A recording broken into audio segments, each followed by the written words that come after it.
Unidentified anomalous phenomena, UAP, as they are now called, or UFOs, have come under further attention from the U.S. government recently as a result of high-profile witness testimony.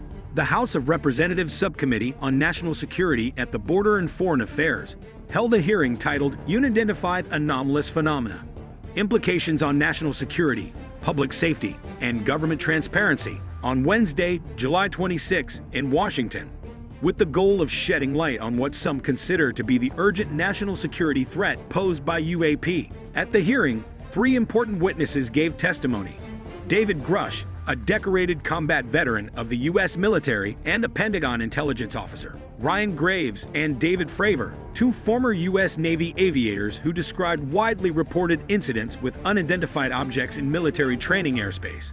"We must demand transparency from the Department of Defense," Representative Glenn Grothman, RWI, said in his opening remarks. "Congress recognizes the subject of UAPs is multifaceted and requires a careful, data-driven approach," he added. Rep. Tim Burchett, RTN, went a step further, saying, "We have to let the people at the Pentagon know that we, the government, do not work for them. They work for us. And that's precisely the idea. Transparency in government is at issue here. A government that does not believe in its citizens is untrustworthy." Rep. Jared Moskowitz, DFL, who echoed this further in the opening remarks, said that the American public has a right to learn about technologies of unknown origins, non-human intelligence, and unexplainable phenomena. Moskowitz went on to say that any release of classified material needs to be handled cautiously, citing the fact that before one was deployed in the 2011 raid on an Osama bin Laden compound, the public was unaware that stealth helicopter technology even existed. "But we can't allow that to be used as a shield to keep the American people completely in the dark from basic truths," Moskowitz said. Grush stated in the witness testimony that came after the opening statements that he was informed about a multi-decade UAP crash retrieval and reverse engineering program, but was not allowed to access it, which is what led him to report the whistleblower. Grush informed the committee that his whistleblower complaint is supported by information I've been given by individuals with a long-standing track record of legitimacy and service to this country, many of whom also have shared compelling evidence in the form of photography, official documentation, and classified oral testimony to myself and many of my various colleagues. Grush was a member of the Pentagon's short-lived UAP task force from 2019 to 2021. When Moskowitz questioned Grush about whether the former member of the intelligence community was aware of programs in the advanced tech space that are unsanctioned, Grush said that such initiatives were real and not subject to congressional review. When questioned about his knowledge of images showing the crash sites of unidentified craft, Grush stated he was unable to provide an explanation in an open, unclassified situation.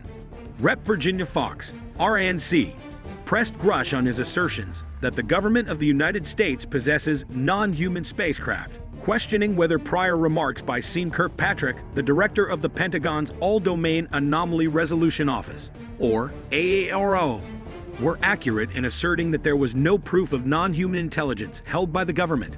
"That's not true," Grush shot back. "Is there ever an active U.S. government disinformation campaign to deny the existence of unidentified aerial phenomena?"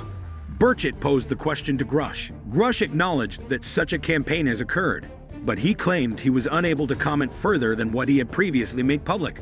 Representative Eric Burleson, RNO, pressed Grush on a few of these claims as well. "You stated that American spaceships are still intact. You claim that alien species or bodies are held by the government. Have you noticed the spaceship? Are any of the bodies visible to you?" Burleson inquired. "I haven't personally seen that happen," Grush answered. However, he categorically stated in response to a follow-up query that biologics came with some of these recoveries. In relation to UAP crash retrievals, Grush was questioned by Rep. Nancy Mace, RASC, about whether he meant non-human or human. "Non-human, and that was the assessment of people with direct knowledge on the program I talked to," answered Grush. In answer to a follow-up query from Burchett, Grush stated that he is aware of reverse engineering programs for non-terrestrial craft. According to Graves' evidence before the committee, there is a serious underreporting of UAP in U.S. airspace. These observations are neither uncommon nor unique. They are customary, said Graves.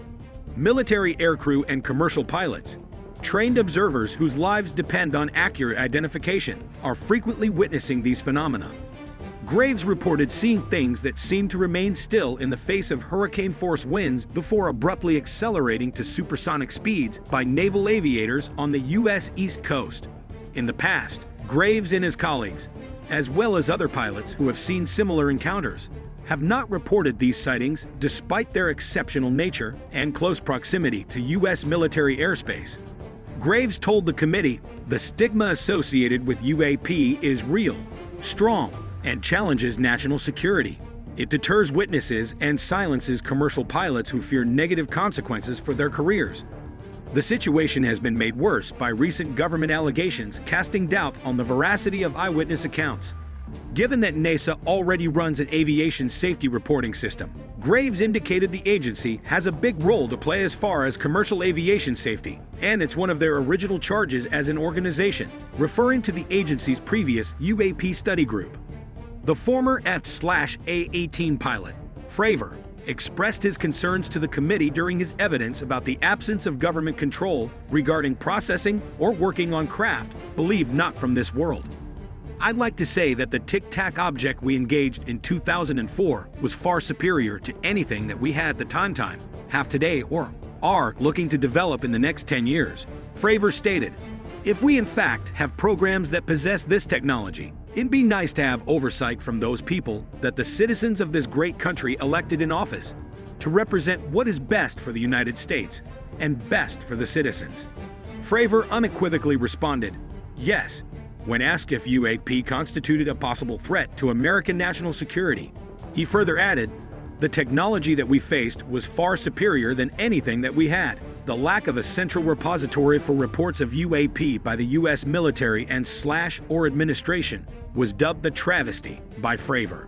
Regarding a potential interdimensional potential for the UFO phenomenon, Grush was also questioned. The notions of multidimensionality and the holographic principle, which postulate the possibility of entities being projected from higher dimensional space to lower dimensional, are theoretical, according to Grush, who acknowledged this. All three of the witnesses indicated under oath that UAP would be interested in the United States nuclear arsenal, in scanning American airspace for security holes in the country's air defense systems, or in performing reconnaissance. During their concluding remarks, the delegates emphasized that the fundamental concern of this matter is not so much finding proof of purported alien ships, but rather pressing for openness and responsibility from the U.S. administration. Rep. Robert Garcia, DCA, emphasized the importance of utilizing science to attempt and solve the UAP mystery. "I also really believe in following facts and doing your homework, and making sure that we follow science as we try to get as much information as possible," Garcia stated. "A fundamental component of government is transparency. We are part of a large galaxy, numerous unresolved issues. While the existence of aliens and UFOs remains a topic of speculation, dedicated researchers continue to uncover intriguing anomalies in the search for extraterrestrial life. To stay updated on the latest discoveries and join the conversation, don't forget to subscribe to our channel. Your support helps us bring you the latest insights on this captivating subject."